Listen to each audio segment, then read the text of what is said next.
Augsti godājamais Saeimas priekšsēdētāji kungs, cienījamie godātie kolēģi, skatot likumprojektu grozījumu imigrācijas likumā pirmajā lasījumā, tātad par jautājumu, kurš publiskajā telpā jo īpaši ir plaši diskutēts pēdējo 2 mēnešu laikā ar atsevišķām uzliesmojošām kampaņām.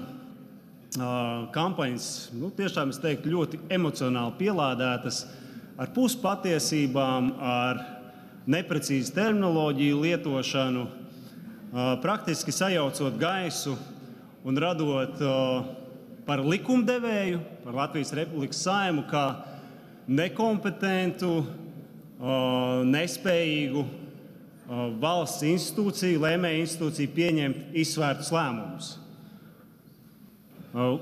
Kolēģi, augstākās raudzes juristi, eksperti, konstitucionālo tiesību eksperti ir atzinuši, ka 13. Saeimas pieņemtie grozījumi, lai arī priekšvēlēšana laikā, kam absolūti nav nekāda sakara ar likumdošanu, ir juridiski korekti. Pirmkārt, ir bijusi nevērība tomēr laika gaitā, gadu gaitā, ka ir pieļaujama diskriminējoša situācija, nostatot vienu trešvalstnieku grupu privileģētākā stāvoklī iepretim citiem trešvalstniekiem. Ja arī iepriekšējā Saeima šo nebūtu labojusi, kļūdu pieprasot valsts valodas prasības pārbaudīšanu pilnīgi visiem trešvalstniekiem, tad tas tikai būtu laika jautājums, ka kāds trešvalstnieks vērstos Satversmes tiesā. Visticamāk, Satversmes tiesā likumdevējs zaudētu, būtu prasība grozīt, tad jau tā ir cita interpretācija, protams, par situāciju. Bet, kolēģi, kam ir jāpievērš uzmanība? Kāda retorika tiek lietota par vispārēju prasību trešvalstniekiem zināt A2 līmenī valsts valodu, lai viņi var pretendēt uz pastāvīgo uzturēšanās atļauju? No sākuma biedēja ar to, ko par mums padomās, vai kā šo izmantos Kremļa propaganda, vēlāk mēģināja iežēlināt un nokaunināt ar krāšņiem epitetiem un uzburtām gara ainām ar nevarīgiem, mocītiem, vecajiem cilvēkiem pīļu gājienā uz robežu vai maskās tērptiem pensionāru medniekiem ielās. Tad, kas vēl aiziet trakāk, ka Latvija un latvieši esot paši vainīgi, ka neiemācīja tiem valodu. Tad vēl, ka prasība pierādīt valodas zināšanas ir apspiešana, diskriminācija, vajāšana un pat tik nopietns pārmetums kā genocīds. Tā ir bijusi retorika, kas ir pavadījusi šī grozījuma periodu, kas ilgs kopš pagājušā gada vasaras noslēguma, rudens 22. gada. Vērsīšu uzmanību, ka šogad aprīlī šis parlaments jau mīkstināja prasību. Pasakot, tie, kas nenokārtoja valsts valodas eksāmeni, tiem būs gadu izsniegta termiņa uzturēšanās atļauja, kuras periodā tad viņiem jāsasparojas un tas ir jāizdara. Bet ko mēs redzam? Ar to nav gana. Absolūti ar to nav gana. Mums vajag 2 gadus. Kādēļ tieši 2? Empīrisks mērījums tam ir, ka tie 2 gadi būs pietiekoši. Ja aptuveni 6000 uzspļauj Latvijas likumam, kā nākas, ka likuma paklausīgiem pilsoņiem ir jāievēro likumi, bet ir daļa sabiedrības, kura var vienkārši uzspļaut. Un ko dara likumdevējs? Iesim viņiem pretim. Viņi ir nabadzīgi. Iesim viņiem pretim, iedosim vēl 2 gadus, kā Dombrovs kungs norādīja. Ar ko parakstīs, ka viņš apņemās apgūt valsts valodu noteiktā līmenī. Redziet, ir vēl būtisks, kas tiek pieminēts un pārmests, ka tiek pārkāpts tiesiskās paļāvības princips. Tiesiskās paļāvības princips ir saistīts ar tiesiskās drošības principu un nodrošina tā pieprasīto stabilitāti, aizliedzot nekonsekventu valsts rīcību. Tas tā ir un tam tā ir jābūt. Šis princips nozīmē, ka indivīds var paļauties uz to, ka valsts rīkojas tiesiski un konsekventi. Savukārt valstī ir jāaizsargā tai dāvātā uzticēšanās. Šajā gadījumā likumdevējs 2022. gadā ir pieņēmis grozījums, kas dod periodu vairāk kā 9 mēneši tiesiskā paļāvība. Tas nav, ka jums ir jānokārto rītdien. Saprotam, jā, ir tāda apstākļa, bet lai novērstu diskriminējošu situāciju iepratim citiem trešvalstniekiem, mēs esam pretīm nākoši un dodam jums 9 mēnešus, nokārtot šīs saistības, ja jūs gribat likumiski uzturēties Latvijas Republikā. Un tiesiskās paļāvības princips neizslēdz to, ka indivīda reiz iegūtās tiesības var tikt grozītas tiesiskā veidā. Šis princips pieļauj un noteiktos apstākļos pat pieprasa pastāvošā tiesiskā regulējuma grozīšanu. Pretējā gadījumā valsts nevarētu pienācīgi reaģēt uz mainīgajiem dzīves apstākļiem. Tiesību normu izdevējiem ir pienākums sekot līdz aktuālajai situācijai kādā konkrētajā jomā un vajadzības gadījumā izvērtējot valsts un sabiedrības intereses un vajadzības grozīt iepriekš pieņemtās tiesību normas. Tāpat arī uz pašām personām ir jārēķinās ar to, ka tiesiskā situācija var mainīties. Un par prasību šo valodas zināšanu noteiktā apjomā apgūt. Vēl viens mīts, ļoti mērķtiecīgs mīts. Un šeit, protams, tas lielākais bubulis, viņš arī varbūt nav bez iemesla, ir Latvijas Republikas starptautiskā reputācija.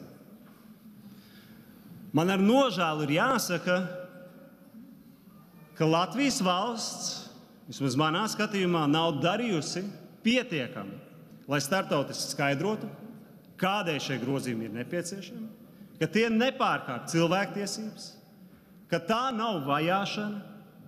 Un kādēļ es minu?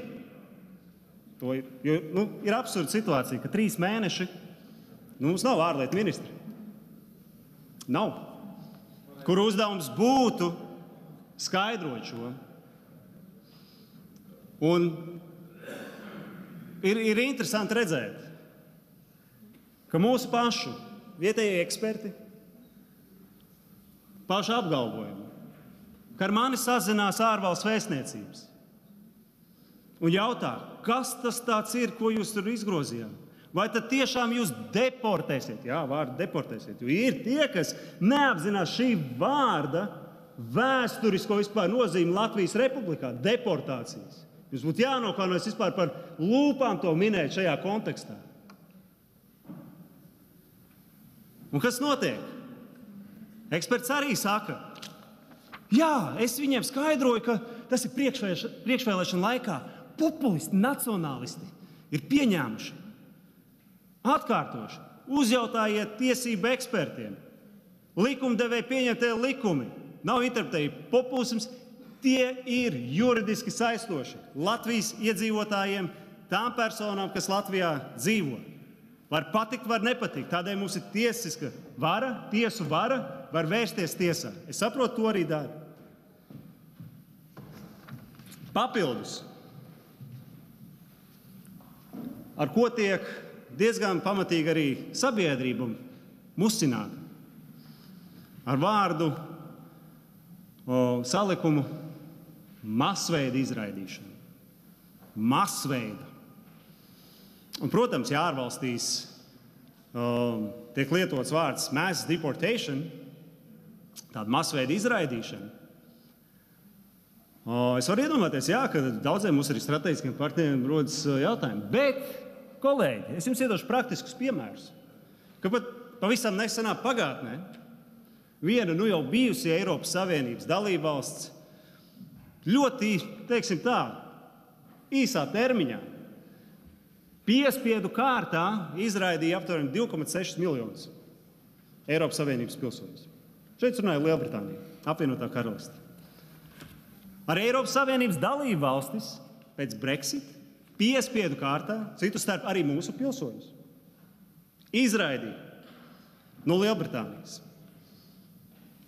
Un par skaitļiem runājot, es saprotu, ka pašreiz no PMLP datiem, iekšlietu ministrijas datiem, tie varētu būt ar spēkā esošo redakciju, likuma redakciju, ne ar to, kas tiek piedāvāt tagad grozījumi. Ka varētu būt aptuveni līdz pat 10 000 personas, kurām pirmkārt tiek noteikts 90 dienas brīvprātīgi pamest, brīvprātīgā kārtā, tātad viņiem tiek pavēsta nosūtīta, ka viņiem nav likumiski iemesli uzturēties Latvijā.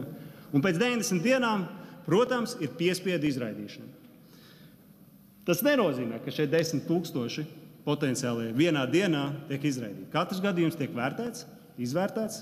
Katram gadījumam ir savi termiņi un savi nogrieži. Un šajā gadījumā jūs arī bažieties 6000 piespiedu izraidīšana.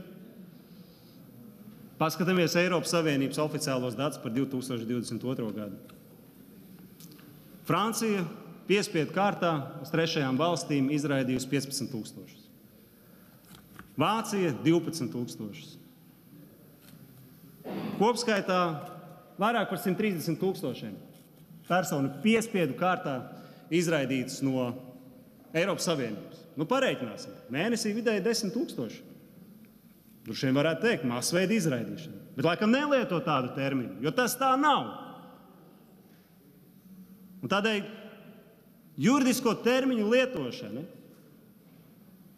ir būtiska arī šajā aspektā.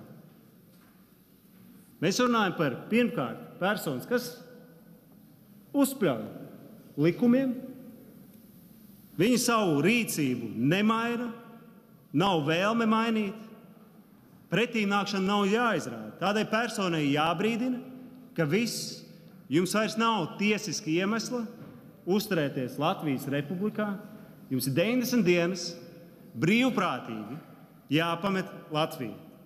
Protams, jautājums ir, kas notiek pēc 90 dienām?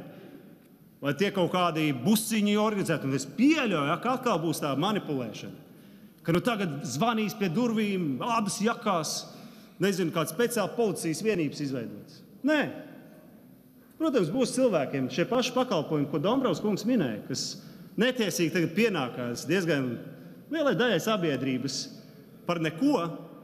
Viņi droši vien bankas konti vai kaut kādu pakalpojumu būs jāapmaksā.